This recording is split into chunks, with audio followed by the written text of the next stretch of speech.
Salut à tous, on commence ce journal avec la victoire 3-1 du PSG face à Brest mercredi soir en 8e de finale de la Coupe de France. Kylian Mbappé, Danilo Pereira et Gonzalo Ramos ont marqué les buts parisiens.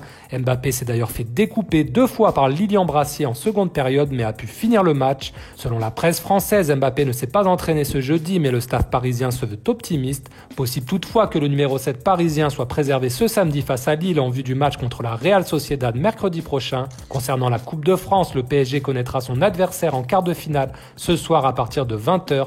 Le tirage au sort sera diffusé en direct sur France 3 avant le dernier 8e de finale opposant le FC Rouen à l'AS Monaco. Mais la grosse information du jour concerne le Parc des Princes. En marge du 48e congrès de l'UEFA, Nasser Al-Khelaifi a annoncé que le PSG allait quitter le parc, la mairie de Paris refusant toujours de lui vendre le stade. C'est trop facile de dire maintenant que le stade n'est plus à vendre. On sait ce que l'on veut, on a gâché des années à vouloir acheter le parc. C'est fini maintenant, on veut bouger du parc, a lâché le président parisien qui déclarait déjà en janvier dernier étudier 3 options alternatives. Mercredi soir, le journaliste anglais Ben Jacobs a d'ailleurs évoqué les pistes du stade Jean-Bouin et du stade Charletti qui appartiennent pourtant à la mairie de Paris, ainsi qu'un possible rachat de la Défense Arena qui est la propriété de Jackie Lorenzetti et qui accueille actuellement le Racing 92 ainsi que des concerts. La piste d'un nouveau stade à Montigny-le-Bretonneux serait elle écartée selon Ben Jacobs, tout comme celle menant aux hippodromes de Saint-Cloud, Auteuil ou encore Maison Lafitte selon RMC.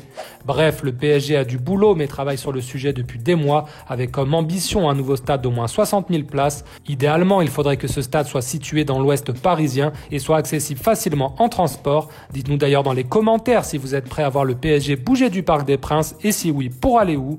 On termine enfin ce journal par une autre déclaration prononcée ce jeudi par Nasser Al-Khelaifi concernant cette fois l'avenir de Kylian Mbappé.